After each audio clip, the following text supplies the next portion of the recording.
오늘 말씀의 제목은 창조주 하나님을 믿으라입니다. 과학의 기본적인 논리 가운데 하나가 바로 원인이 없는 결과는 없다입니다. 제가 프린트물을 준비했는데 집사님 프린트물 하나 가져오셨어요? 네.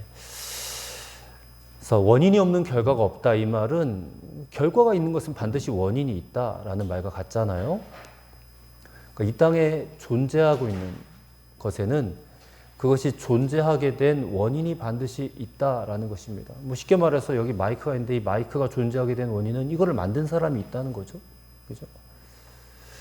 근데 중요한 것은 이 모든 존재의 원인이 반드시 밖에 있다는 거예요. 밖에. 그래서 이거를 철학에서는 타자라고 합니다. 타자. 존재의 원인이 타자에게 있다. 바깥에 있다. 그러니까 스스로 존재하는 건 없다는 거예요. 그러니까 이 땅에 존재하는 모든 것들은 누군가에 의해서 존재하게 되었다 이거예요. 타자에 의해서 존재하게 되었다. 눈에 보이는 모든 물건들은 그것을 만들어낸 사람이 있기에 존재하는 것이에요. 그러면 오늘 나를 한번 생각해 보겠습니다. 나라는 존재는 어떻게 해서 생겨나게 되었는가? 나라는 존재는 당연히 내 부모님이 계셨기 때문에 우리 영은이도 엄마 아빠가 계셨기 때문에 영은이가 있는 거죠. 그죠? 그리고 그 부모도 또 그들의 부모에 의해서 존재가 되는 거고. 그러니까 이렇게 해서 존재의 원인을 자꾸 찾아 올라가다 보면 이 모든 것의 첫 번째 원인이 되는 첫 번째 존재가 있었을 것 아니겠습니까? 내 부모 위에 그 부모 위에 그 부모 위에 계속해서 부모 위를 쫓아가다 보면 제일 첫 번째 사람이 있었을 것이고 그 첫 번째 사람을 만드신 누군가가 있었을 거 아니에요. 그것을 철학에서는 제1원인이라고 그래요. 제1원인. 그럼 그 제1원인, 맨 처음에 사람을 만드신 그 제1원인은 어디서 왔을까? 그 제1원인은 다른 데서 온 것이 아니라 스스로에게 있다는 거예요. 스스로에게. 그래서 제1원인을 자존자라고 합니다. 스스로 있는 자, 스스로 존재하는 자, 자존자라고 해요. 다른 말로 신이라고 지칭을 하는 겁니다. 이것이 이제 신이 이 땅에 존재한다라는 것을 논증하는 거예요. 그래서 프린트물에 보시면 그것을 존재론적 유신 논증이라고 해요. 존재론적 유신 논증. 좀 어려운 말이긴 하지만. 예.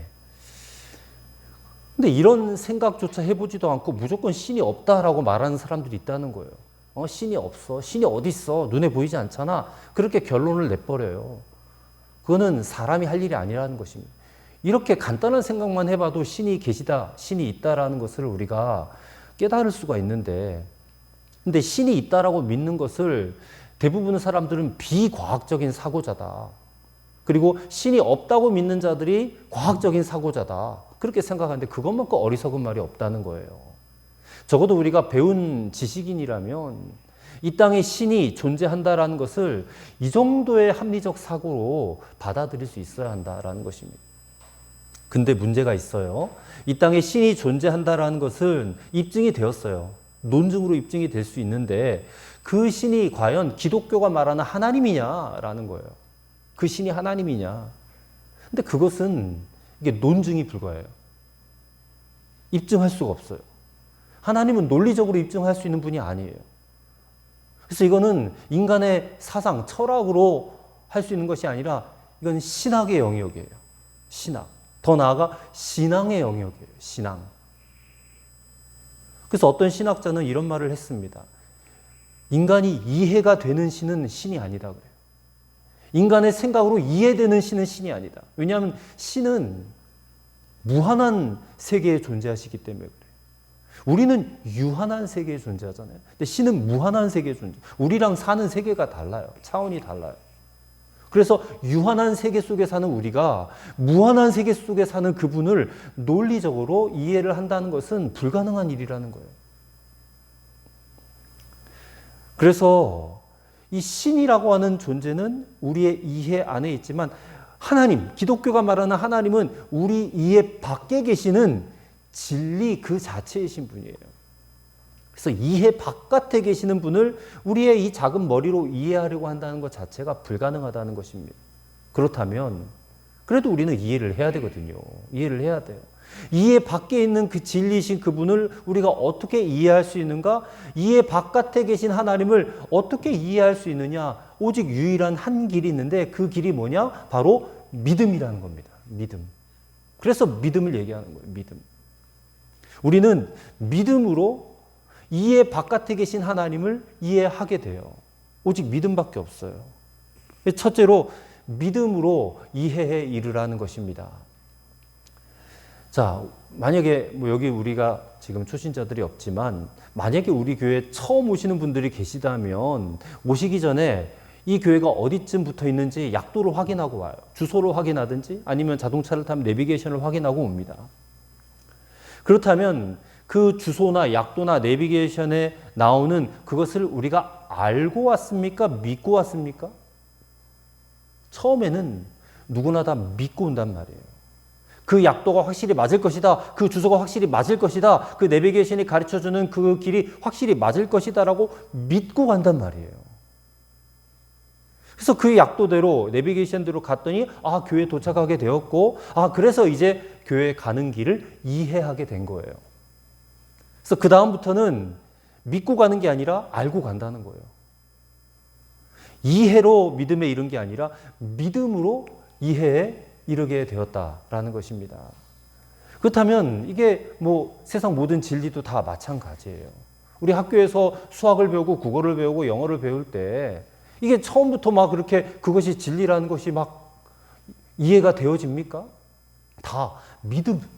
저렇게 선생님이 가르쳐 주는 것이 맞다라는 믿음 때문에 그것을 받아들이고 그 믿음 때문에 이해에 이르는 것이에요. 그럼 하나님도 마찬가지라는 겁니다. 하나님과 하나님에 대한 모든 진리도 믿음으로 이해에 이르는 거지 먼저 이해가 되어야지 내가 믿겠다 이게 아니라는 거예요. 그래서 이해가 안 돼서 못 믿겠다라는 말은 이게 논리적이지 않다는 것입니다. 하나님을 보여주면 믿겠다라는 말도 마찬가지예요. 보여주면 믿는 것이 아니라 이게 믿으면 보이는 거예요. 믿으면 보인다. 하나님과 하나님에 대한 신앙은 믿음을 통해서만 얻을 수 있다는 것입니다. 그래서 오늘 우리가 창세기 1장 1절을 읽었지만 성경 뚜껑을 열자마자 하나님께서 맨 처음으로 말씀하신 그런 성경이잖아요. 창세기 1장 1절이. 근데 1장 1절 말씀부터 하나님은 자신의 존재를 무슨 증명하시거나 설명하시지 않았다는 것입니다. 아예 선포를 하셨어요. 뭐라고 선포하셨어요? 태초에 하나님이 천지를 창조하시니라 이렇게 시작을 해요. 하나님은 당신의 존재를 설명하시지 않으셨어요. 그냥 선포하셨어요. 만약에 당신의 존재를 증명하시거나 입증을 하시려면 사실 이 말씀은 성경 맨 뒤에 나와야 맞아요. 모든 것을 다 논리적으로 다 설명하고 입증한 후에 그러므로 이 세상은 태초에 하나님이 창조하신 것이 확실하다. 그렇게 결론을 내려야 된다 그 말입니다. 근데 이 말씀을 맨 끝에다 쓰지 않고 맨 앞에다 썼단 말이에요. 그래서 기독교 신앙은 증명이 아니라 선포다. 이해가 우선되는 게 아니라 믿음이 우선하는 것이다.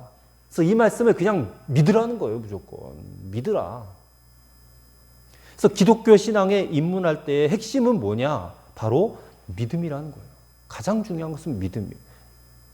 믿음이 없으면 하나님을 기독교 신앙에 들어오기가 힘들어요.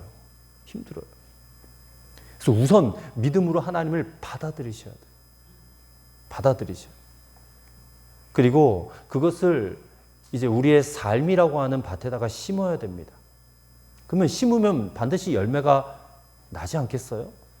믿음을 밭에다 심었는데 우리의 삶이란 밭에다 심었는데 그 심은 열매가 드러난 그것을 오늘 증거와 실상이라고 히브리서는 말하고 있는 거예요. 그것을 가지고 내 믿음이 옳았는지 잘못됐는지를 판단할 수 있다는 것이에요. 그러므로 우리는 먼저 하나님을 믿어봐야 돼요. 믿으면 하나님 계신 증거와 실상이 우리의 삶에 뚜렷하게 나타나게 되어 있다는 것입니다. 오늘 저와 여러분이 하나님을 이해를 하려면 먼저는 믿음으로부터 시작을 하셔야 됩니다. 그리고 히브리서 11장 1절 말씀, 믿음은 바라는 것들의 실상이요 보이지 않는 것들의 증거라 하셨습니다. 보이지 않아요. 믿음은 보이지 않지만 증거와 실상은 나타나요. 믿음은 보이지 않는 것이지만 증거와 실상은 눈에 보이게 나타난다 그 말이에요. 그 증거와 실상을 통해서 우리의 믿음이 옳았는지 아닌지가 이해가 되어진다는 거예요. 그래서 우선은 믿고 시작하시기를 바랍니다. 자, 무엇을 믿어야 되느냐? 하나님께서 나를 지으신 창조주 하나님이라는 사실을 믿어야 된다. 태초에 하나님이 천지를 창조하시니라 라고 선포되는 이 성경을 우리는 믿습니다. 그래서 기독교는 창조론을 믿는 종교예요. 창조론. 그런데 우리 여기 학생들도 있지만 학교에서는 뭘 배워요? 창조론 안 배우고 진화론을 배워요. 진화. 그리고 진화론은 대단히 과학적 학설이고 창조론은 무슨 한 종교에서나 주장하는 미신 따위처럼 그렇게 생각하게 만들어요. 지금 유럽에서는 무슨 말이 나오냐 하면 하나님이 인간을 창조했다라고 하는 것은 인격 모독이라고 그렇게 얘기해요. 하나님이 인간 창조한 게 인격 모독이래요. 왜 인격 모독이냐고 물어보니까 인간은 창조주라고 하는 어설픈 신이 지어가지고 겨우겨우 존재하게 된 그런 피동적인 존재가 아니라 스스로 나타난, 스스로 우연히 저절로 발생되어 이만큼 스스로 진화되어 왔다. 그러니 신보다 더 위대한 게 인간인데, 아니, 이 위대한 인간을 신이라는 존재가 창조하였다는 것은 인격 모독이다. 그렇게 주장한대요. 그러니까 우리가 참 듣기 불편한 얘기죠. 그렇죠? 근데 왜 이런 일들이 지금 세상에서 벌어지고 있느냐? 이 진화론이라고 하는 이론 속에는요, 사탄의 교묘한 전략과 의도가 담겨 있기 때문에 그래요. 진화론은 사탄이 만들어낸 거예요. 사탄은 진화론을 전파하기 위해서 최선을 다하고 있어요. 왜요? 이 창조신앙을, 창조론을 무너뜨리면 기독교 신앙이 무너진다는 것을 사탄이 너무나 잘 알기 때문에 그래요. 따라서 이 진화론에는 기독교 신앙을 기초부터 무너뜨리려고 하는 그런 사탄의 명백한 의도가 담겨져 있다는 사실을 아셔야 됩니다. 그래서 지난 수백 년 동안 이 진화론을 통해서 사탄은 기독교 신앙을 파괴하는 데 앞장을 섰어요. 그리고 실제로 또 많은 성과를 거두었어요. 그런데 양심적인 과학자들에 의해서 오늘날 진화론은 새빨간 거짓말로 판명이 됐어요. 자, 진화론의 기초, 진화론의 시작이 무엇인지 아십니까? 진화론의 시작은 우연이에요, 우연. 자, 어떤 생명이 있어요. 그 생명이 진화를 시작하려면 그 생명도 제1원인, 즉 생명의 모체가 어디에서부터 나왔는지를 밝혀야 되거든요. 제일 첫 번째 그 생명이 어디서 나왔냐. 근데 진화론자들이 그것을 설명을 할 수가 없어요. 그래서 그들이 주장하는 게 뭐냐? 우연히 생겼다는 거예요. 우연히 생겨났다. 우연히. 그래서 진화론의 기초는 뭐예요? 우연이에요, 우연.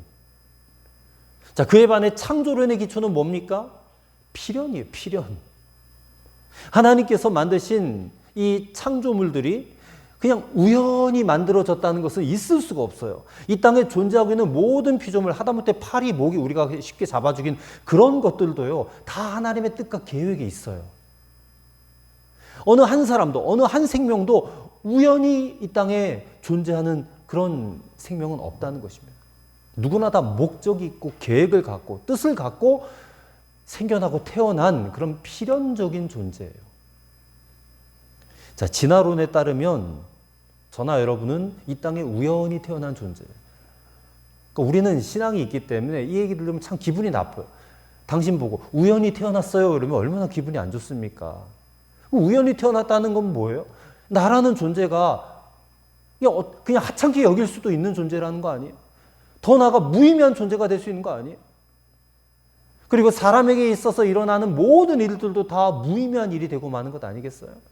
그래서 한 사람이 얼마나 귀중한지를 잘 모르고 그 사람을 막 학대하고 무시하고 더 나아가 인격을 모독하고 그리고 더 나아가 자기 자신을 죽이고 남을 죽이는 그런 일들까지 서슴없이 행하게 만드는 것이 이게 진화론에 의해서 생겨나는 일이라는 거예요. 살인, 자살, 폭력, 왕따 뭐 이런 것들이 이게 세상의 악들이잖아요. 이런 것들의 기초가 뭐냐? 진화론적 가치관 때문에 생겨나는 일들이에요. 여러분, 이 진화론이라고 하는 가치관 안에 살아가는 인간들이 얼마나 불행한 존재인지 몰라요.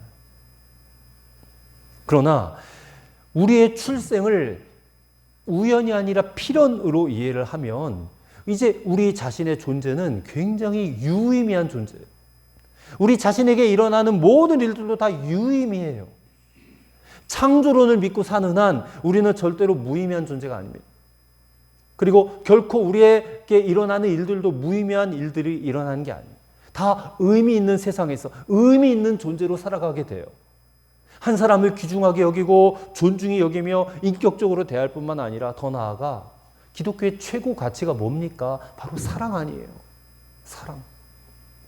가족 간의 사랑. 부모가 자식을 사랑하고 자식이 부모를 사랑하고 우리가 이웃을 사랑하고 더 나아가 원수를 사랑하게 되는 그런 일들이 이 창조론적 가치관에서부터 시작이 되는 거예요. 그래서 진화론의 치명적 독소는 바로 사람을 무의미한 존재, 무가치한 존재, 그렇게 만들어버린다는 거예요. 자신의 존재와 세상의 모든 것이 다 우연한 존재, 우연한 일이 되고 마는 거예요.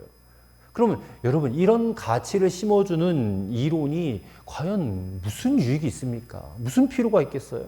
그래서 저는 진화론은 그냥 쓸데없는 불필요한 이론이다.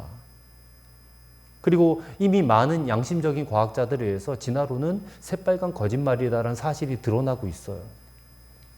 자, 진화론자들이 그들 나름대로 학설을 발표할 때에 이게 일반 사람들이 이해하기 어려운 막 학술 용어들을 막 써가면서 설명을 해요. 그리고 뭐 원숭이 화석이나 사람의 화석을 가지고 자신들의 이론에 맞게 이렇게 그럴싸하게 배열을 해요. 그러고 나서는 진화가 마치 과학적인 사실인 것처럼 막 떠들었어요. 그런데 이게 과학적 사실로 인정이 되려면 반드시 4단계를 거쳐야 된대요. 첫 번째는 목격을 해야 되고요. 두 번째는 가설을 수립해야 돼요. 가설이라는 것은 이게 실험을 통해서 증명되기 이전에 그런 설을 말하는 거. 그 다음에 세 번째는 실험을 해야 되고 네 번째는 증명을 해야 돼요. 그러니까 이 4단계를 언제, 어디서, 누가, 몇 번을 실험해도 같은 결과를 얻을 수 있어야 이게 과학적 사실이 될 수가 있어요. 근데 진화는 목격된 일이 없어요. 원숭이에서 사람으로 진화됐다는데 그 중간 과정 목격된 화석도 없어요. 가설은 수립했죠. 이렇게 해서 이제 가설, 그러니까 진화론을 설명하기 위한, 이제 증명하기 위한 가설은 수립을 했어요. 하지만 실험을 했지만 실험도 실패했어요. 실험이 실패하니까 증명도 할 수가 없지 않겠습니까? 그러니까 오직 하나 한 것은 가설뿐이에요. 가설 수립.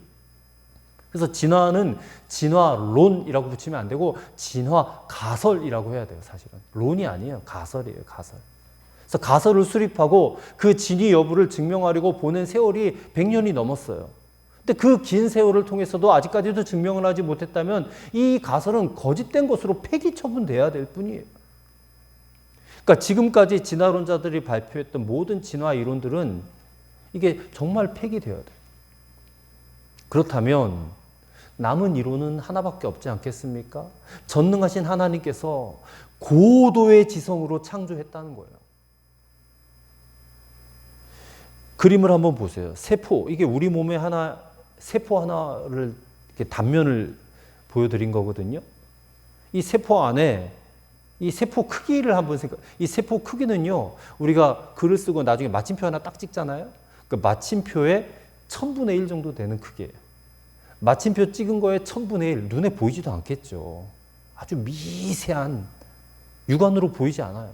근데 그 안에, 세포 안에 이렇게 복잡한 구조가 들어가 있다는 거예요. 근데 이런 세포가 우리 몸에, 우리 영은이 같이 작은 아이는 한 60조개 되고 어른들은 한 100조개가 된대요. 100조개. 뭐 이 조라고 하니까 이 감이 없어요. 근데 이런 세포들이 우리 몸을 이루고 있다는 거거든요. 그럼 사람이 어떤 물질을 가지고 이런 세포를 하나 만들어내는 것이 이게 상상이 됩니까? 거기에 세포 안에 보면 뭐 핵이라는 것도 있고 또 미토콘드리아 뭐 이런 것도 있는데요. 그 미토콘드리아 하나 안에 있는 구조가요, 저 미국에 있는 뉴욕시만큼 복잡하대요. 뉴욕시만.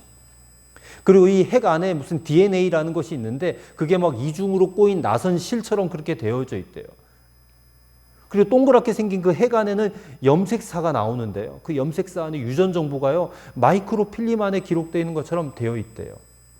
그게 막 뭐 4개의 염기가 있는데 그게 막 길어졌다 짧아졌다 하면서 그 안에 지시 명령이 들어가 있다는 거예요.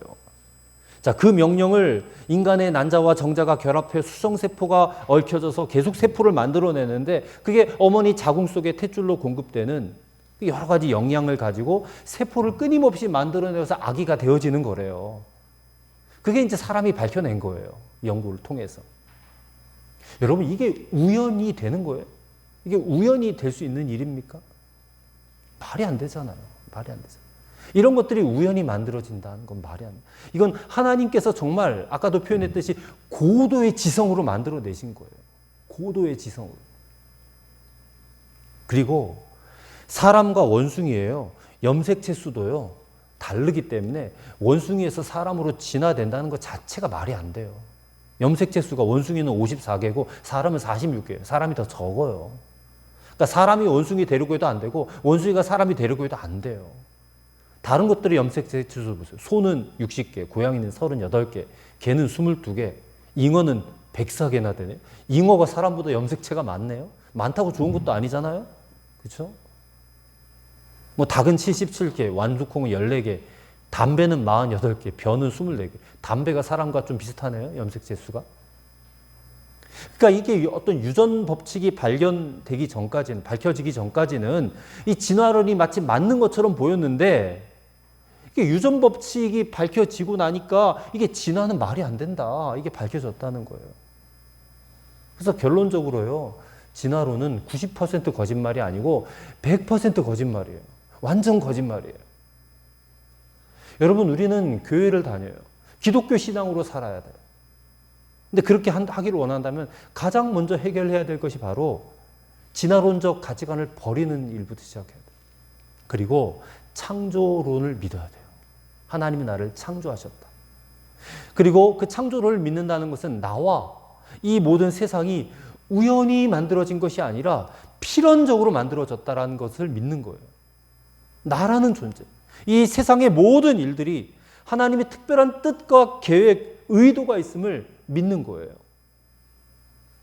그래야지 우리가 바른 신앙으로 살아갈 수 있다라는 것을 여러분 기억하시기를 바라겠습니다. 그 다음에 뒤로 넘겨보시면 세 번째는 하나님 정말 살아계시는가. 어느 신학자가 기차 여행을 하고 있었대요. 근데 맞은편에 어떤 어린아이 하나가 앉아 있는데 간식을 꺼내서 먹으려고 하다가 조용히 손을 모고 예쁘게 기도를 하는 거예요.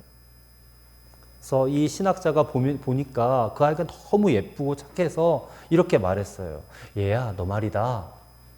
하나님께 기도했는데 너 하나님이 정말로 살아계심을 믿어? 아, 그럼요, 믿어요.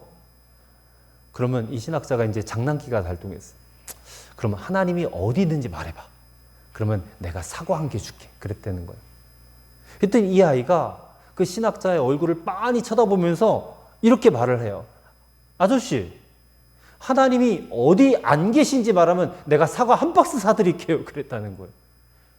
하나님 어디 안 계신지를 말해보세요. 그래서 신학자의 얼굴이 화끈거리더라는 거예요. 여러분 하나님이 어디에 안 계신지 말할 수 있습니까? 말할 수 없죠. 근데 세상 사람들이요, 자기는 너무나 당당하게 나는 무신론자야 그렇게 말을 해요. 무신론자야. 자, 무신론자가 되려면 이래야 됩니다.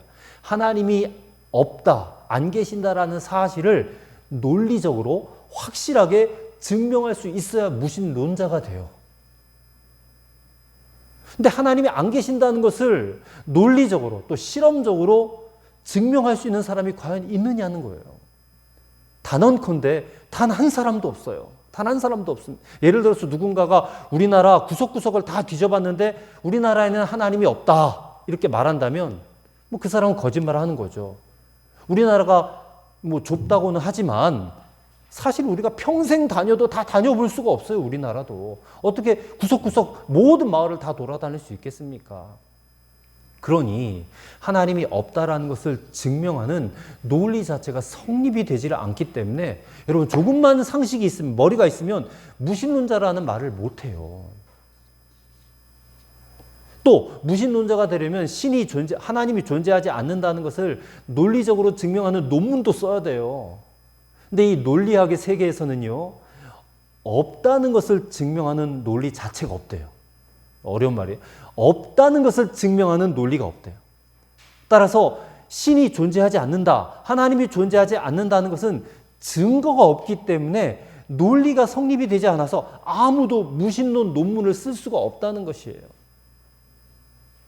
어떤 사물이 존재하지 않는다면 존재하지 않는다라고 하는 증거 자체도 존재할 수가 없어요. 그래서 사실 무신론자는 없다는 것입니다. 더 놀라운 것은요, 참으로 하나님이 없다면, 진짜 하나님이 없다면 하나님이 없다라는 말도 안 나와요. 없는 것을 누가 없다라고 말합니까? 있으니까 없다 그러지. 있으니까 없다 그러지. 그래서요, 하나님이 없다라고 말하는 사람들의 마음을 10분 이해해 줄 수 있는 기막힌 단어가 하나가 있는데요. 이 하나님 없다라고 말하는 사람들을 더 이상 무신론자라고 할 것이 아니라 무신원자라고 그래야 돼요. 무신원자. 자, 무신원자 제가 한자를 써놨죠. 무신, 하나님이 없다라는 것을 간절히 원하는 사람. 하나님이 없기를 간절히 바라고 원하는 사람. 무신원자. 하나님 없었으면 좋겠다는 거예요. 하나님 없었으면. 그러면 사람들이 왜 도대체 하나님이 없었으면 좋겠느냐? 이유는 하나밖에 없어요. 지 마음대로 살고 싶으니까. 죄 짓고 살고 싶으니까 마음대로. 이 죄를 자꾸 생각하니까 하나님이 부담스러운 거예요. 하나님이 계신 것 같고, 하나님이 계시다면 이 죄를 짓는 것이 너무나 부담스럽고, 그러니 차라리 하나님이 안 계신다라고 믿어버리자. 그거 자체도 또 믿음이네요, 믿음. 그렇죠? 하나님이 안 계신다고 믿어버리자. 그러면서 죄를 마음껏 지으면서 사는 거예요. 그래서 무신론자가 아니라 무신원자만 있는 거예요. 무신원자만. 여러분, 하나님이 계신다는 것이 확실하다면 그 다음 이야기는 훨씬 수월해져요. 자, 그 하나님이 어떤 분이시냐? 또 우리는 하나님과 어떤 관계에 있느냐? 하나님께서 우리에게 무엇을 원하시느냐? 이런 것들을 이제 우리가 알아가야 한다는 것입니다. 그래서 네 번째로 하나님은 어떤 분이신가? 지금 제가 8가지, 9가지를 넣어놨는데 이거보다 훨씬 더 많이 하나님을, 성경에 나타난 하나님을 설명을 할 수 있어요. 근데 대표적인 것 9가지만 빠르게 우리가 살펴보고 가겠습니다. 하나님은 먼저는요, 전지전능하신 분이에요. 전지라는 것은 모든 것을 다 알고 계시고, 전능이라는 것은 모든 것을 다 하실 수 있다는 거예요. 하나님은 우리 한 사람, 인간의 모든 것을 다 알고 계세요. 우리의 머리털까지 몇 개가 있는지도 헤아리시는 하나님이세요. 그리고 더 나아가 우리 마음속에 지금 일어나고 있는 모든 생각들, 모든 감정들까지 다 알고 계신 하나님. 앞으로 하나님이 우리가 어떤 일을 할지까지도 다 알고 계신 하나님. 못하실 일이 없어. 능력이 많으신 하나님. 이런 하나님을 우리가 믿는 겁니다. 두 번째는 무소부재하신 하나님이에요. 자, 이 말이 좀 어렵죠. 무소부재. 이거는 안 계신 곳이 없다라는 거예요. 어디나 계신 하나님. 여러분, 인간은 시간과 공간의 제약을 받아요. 우리가 여기 있으면 다른 곳에는 있을 수 없잖아요. 근데 하나님은 영이시기 때문에 이 영이신 하나님에 대해서는 성령님을 공부할 때 우리가 배우겠지만 하나님은 영이시기 때문에 시간과 공간을 초월해 계세요. 자, 사람 같으면 제가 여기 있을 때는 저희 집에는 제가 없겠죠. 근데 하나님은 여기도 계시면서 거기도 계시고 하늘에도 계시고 또 우리 마음속에도 계세요. 하나님 계세요. 어디나 계세요. 또 하나님을 안 믿는다고 하는 불신자들이 있을 때 그 불신자 속에도 하나님은 여전히 있어요. 왜냐하면 안 믿는다라는 말 자체가 존재한다라는 것을 의미하기 때문에 그래요. 안 믿어. 나는 그거 안 믿어. 하지만 그 말 자체가 존재한다라는 거예요. 하나님을 인정하거나 하나님을 인정하지 않을 때 그 감정 속에서도 하나님의 존재를 인정하는 것이 돼요. 그래서 하나님은 무소부재하시다. 안 계신 곳이 없는 분이시다. 있다라는 것이 성경에 나와 있는 진리예요. 세 번째, 하나님은 영원 불변하신 하나님이에요. 영원 불변, 영원토록 변치 않으시는 하나님이라는 거예요. 성경은 여러 번 하나님은 변치 않으시는 하나님이라고 그래요. 인간은 어때요? 인간은 때로 변덕을 부려요. 굉장히 신실할 것 같다가도 어느 순간 틀어지면 그냥 변덕 부리고 약속 그냥 다 무시해버리는. 작심삼일도 아니고 뭐 아침 저녁 조석으로 그 마음의 변덕을 부리기 때문에 이 사람은 절대 믿을 존재가 아니에요. 여러분 절대 사람을 믿지 마시기 바랍니다.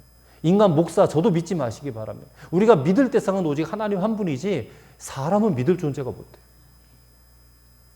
왜 하나님을 믿을 만한 분입니까? 변덕을 부리지 않으시거든요. 하나님은 신실하세요. 변치 않으세요. 약속하신 말씀은 무조건 이루시는 하나님이에요.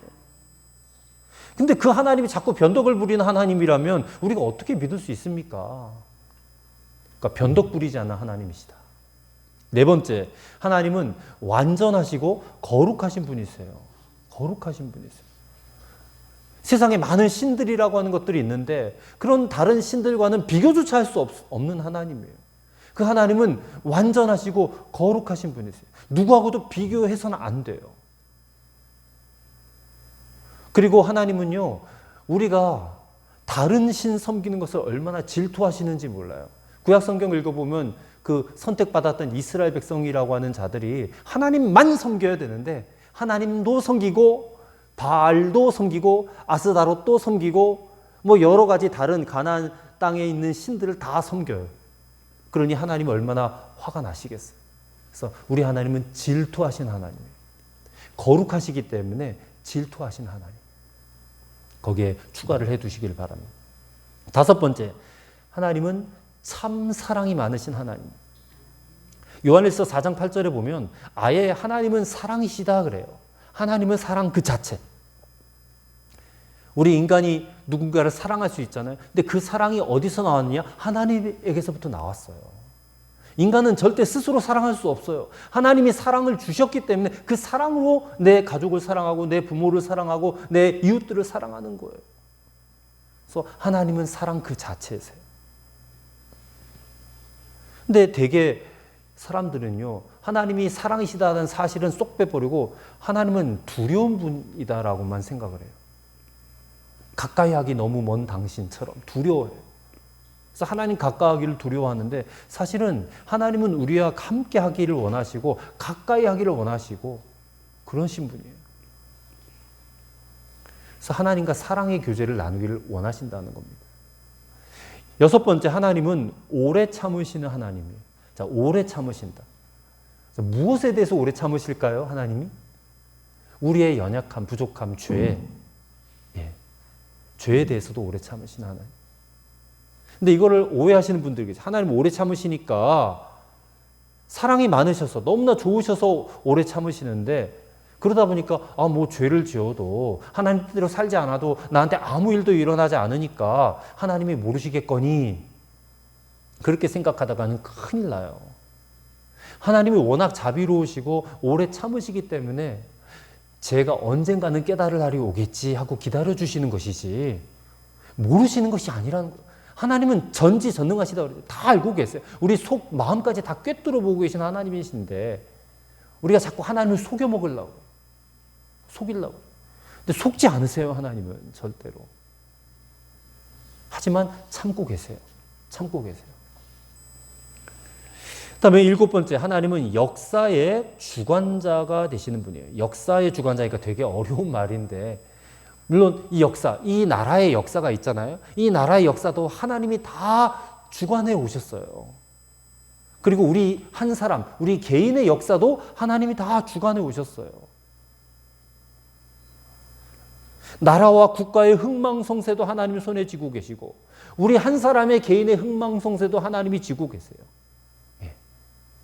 그러니까 이 사실을 그냥 받아들이라는 겁니다. 그래서 맡길 만한 분이에요, 그분께. 우리 나라도 하나님께 맡겨야 되고요. 우리 개인의 인생도 하나님께 맡겨야 돼요. 그분이 내 인생을 주관하셔야 돼요. 주관하셔야 돼요. 여덟 번째, 이제 이게 좀 어려운 부분인데 삼위일체로 계시는 하나님, 삼위일체. 자, 삼위일체라는 말의 뜻은 성부, 성자, 성령이 한 본질을 이룬다라는 뜻이에요. 이게 인간의 생각과 머리로는요, 도저히 이해가 불가능한 하나님의 존재 방식이에요. 존재 방식. 자, 성부는 하나님 아버지잖아요. 아버지 하나님. 그다음에 성자, 예수 그리스도. 아들도 하나님. 그다음에 성령, 이 성령도 하나님이에요. 그러니까 아버지도 하나님, 아들도 하나님, 성령도 하나님. 그러니까 신이 세 개네, 하나님이 세 분이시네. 이렇게 생각을 할 수가 있는데 이것을 세 분 하나님이라고 생각하지 않아요. 성부, 성자, 성령이 마치 하나의 본질로 되어 있다. 유일하신 한 분 하나님이다라고 이렇게 말할 수밖에 없어요.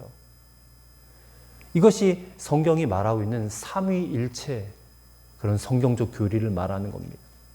그러니까 어떻게 삼위가 일체를 이루고 있는지를 이게 이해를 할 수 있는 게 아니에요. 이해가 될 수도 없어요. 그래서 이것은 그냥 받아들이고 믿는 거예요. 맨 처음에 말했죠. 받아들이고 믿으면 이게 어렴풋이 이해가 돼요. 다 알 수는 없지만. 야, 이걸 어떻게 하면 이해할 수 있을까? 막 노력해요. 많은 신학자들이 노력해 봤어요. 그래서 이렇게도 설명을 해봤어요. 물을 가지고 이 물이 끓이면 기체가 되고 그리고 얼리면 고체가 되고 그냥 상온에 있으면 물이 되잖아요. 그래서 물의 존재 방식으로 하나님을 설명해 보려고도 했고, 또 사람, 제가 가지고 있는 저의 위치가 제가 목사이기도 하고 집에 가서는 아빠이기도 하고 아내에게는 남편이기도 해요. 한 사람이지만 남편, 아버지, 목사 이렇게 세 가지 역할을 가지고 있는데 그것도 삼위일체를 설명할 수 있는 방법이 되질 못해요. 그러니까 그런 식으로 이해를 해보려고는 했지만 그것으로 이해가 되는 게 아니라는. 그래서 삼위일체는요, 하나님의 존재 신비예요. 신비적인 존재. 이 유한한 세상에서 우리의 차원으로는 이해와 설명하기가 불가능하기 때문에, 그렇기 때문에 그분이 하나님이신 거예요. 그분이 그래서 하나님이시다. 그 다음에 마지막 9번째로 하나님은 세상을 심판하시는 하나님이에요. 자, 성경의 맨 마지막 보면 요한계시록이라는 성경이 나오는데 그 성경을 보면 이 세상은 반드시 끝이 있대요. 그리고 그 끝에는 하나님께서 이 땅에 오셔서 온 세상 만물과 인간들을 어떻게 심판하시는지를 보여주세요. 그래서 이 하나님이 세상을 심판하신다라는 사실이 믿어지면 사람이 교만, 방자해지지 않을 수가 있는 거예요. 여러분, 우리가 죄를 범하고도 괜찮을 줄 알지만 하나님은 반드시 그 죄에 대해서 심판하시는 하나님이에요. 그것을 우리에게 분명히 가르치고 계시다라는 것입니다. 이제 마지막입니다. 5번째. 자, 이런 하나님과 우리는 과연 어떤 관계인가? 자, 다시 창세기 1장 1절의 말씀으로 돌아가셔 보세요. 태초에 하나님은 천지를 창조하셨어요. 자, 이 말씀이 우리에게 주는 것은 하나님께서 온 세상과 또 모든 인간의 주인이 되신다는 거예요. 그리고 그 세상과 인간 가운데 나도 있잖아요. 그 하나님은 나의 주인이 되신다는 거예요. 여러분, 이것이 우리 기독교 신앙의 가장 기본 중의 기본이에요. 하나님은 나의 주인이시다. 근데 모든 인간의 마음 속에는 이런 마음이 있어요. 내가 이 세상의 주인이지. 내가 내 삶의 주인이지. 이런 생각을 해요, 우리는. 근데 이 마음은 사탄이 심어놓은 원죄적 본능이에요. 우리가 다음 시간에 인간과 죄에 대해서 배울 텐데 그때 자세하게 말씀을 나눌 거예요. 이게 내가 내 삶의 주인이다. 내가 세상의 주인이다. 인간이 세상의 주인이다. 이것이 바로 하나님에 대한 근본적 불신앙의 뿌리가 돼요. 이게 원죄예요, 원죄. 이것을 해결하시기 위해서 예수님을 보내주시는 거거든요. 자, 사탄경이라는 게 있대요. 사탄. 기독교는 성경이 있는데요. 사탄을 믿는 종교도 있대요. 그 종교에 사탄경이라는 게 있는데 그 책의 제일 첫 부분에 나오는 대목이 뭐냐? 내 자신이 내 삶의 주인이다 그래요. 뭐 거기 보면 아주 극악한 말이 쓰여 있을 것 같은데 아니에요. 이런 말이 있어요. 내 자신이 내 삶의 주인이다. 자, 이것을 보면 인간을 향한 사탄의 제일 가는 유혹이 창세기로부터 지금까지 똑같아요. 사탄은 변함이 없어요. 계속해서 너는 너의 주인이야. 너는 너의 몸의 주인이고 네 삶의 주인이야. 자꾸 이것을 속삭이고 있는 거예요. 근데 분명한 것은요, 우리 자신이 나의 주인이 되면요, 우리는 넘어지고 실패하기 마련이에요. 그리고 결국에는 지옥에 들어갈 수밖에 없게 되어 있어요. 네가 네 삶의 주인이다라는 말을 듣는 순간 우리는 사탄의 말을 따르는 사탄 숭배자가 되는 것이기 때문에 그래요. 이게 정말 무서운 이야기 아닙니까? 그리고 사실 우리가 우리 삶의 주인이 되려면 그래야 우리 삶에 아무런 문제가 안 생길 테니까. 근데 우리는 전지전능한 존재가 않는 정도가 아니라 아예 우리는 무지무능한 존재이죠. 우리는 무지무능해요. 우리는 앞으로 1시간 후에 무슨 일이 일어날지도 알지 못하는 철저히 무지무능한 존재예요. 하나님은 성경 곳곳에서 인간이 우리가 얼마나 무지한 존재인지, 무능한 존재인지를 밝히고 계세요. 너희가 이렇게 무지하고 무능한 존재이기 때문에 나를 믿고 나를 의지하고 나를 따라와야 된다라고 성경에서 곳곳에서 말씀을 하고 있다. 그 얘기예요. 그래서 너는 무지무능한 존재이기 때문에 너는 너 자신의 구원자가 될 수가 없고 너는 너의 주인이 될 수도 없다. 이것을 가르쳐 주시기 위해서 성경을 주신 거예요. 그리고 우리에게는 구원자가 반드시 필요하다는 사실도 가르쳐 주기 위해서 성경을 기록해 놓으신 거예요. 여러분, 이제 우리는 결단해야 돼요. 하나님만이 우리와 이 모든 세상의 주인이 되세요. 이 사실을 우리 마음속으로 받아들이고 인정하고 그리고 내 인생 주인을 하나님으로 삼고 받아들이는 것. 이것이 기독교 신앙의 기초예요. 우리는 무지무능한 존재이지만 하나님은 전지전능하신 분이시다. 그분은 우리를 사랑하시되 독생자를 내어주시기까지 우리를 사랑하시는 분이시다. 이렇게 우리를 사랑하시는 하나님만이 우리의 주인이 되셔야 합니다. 이렇게 우리가 믿음으로 받아들여야 돼요. 자, 오늘 말씀이 길었지만 창조주이십니다. 온 세상 주인이신 그 하나님을 믿음으로 그리고 하나님의 복을 받는 성도 여러분들 다 되시기를 주님의 이름으로 축원합니다. 기도하겠습니다. 하나님 아버지, 오늘부터 우리가 10주 동안 복음 메시지를 듣고 내 믿음을 다시 한번 점검해 보기를 원합니다. 창조주 하나님에 대한 믿음, 이것이 가장 기초가 되고 중요한 내용인 것을 깨닫게 하옵소서. 아직 이 믿음이 없는 이들에게 창조주 하나님이 믿어지는 은혜를 허락해 주옵소서. 믿기는 하지만 하나님이 여전히 내 삶의 주인 되지 못한 이들에게는 믿음으로 나타난 증거와 실상이 깨달아져서 그 믿음으로 평생토록 하나님을 주인으로 모시고 살아가는, 그래서 하나님의 복을 받고 살아가는 성도들이 되게 하여 주시옵소서. 예수님 이름으로 기도하옵나이다. 아멘.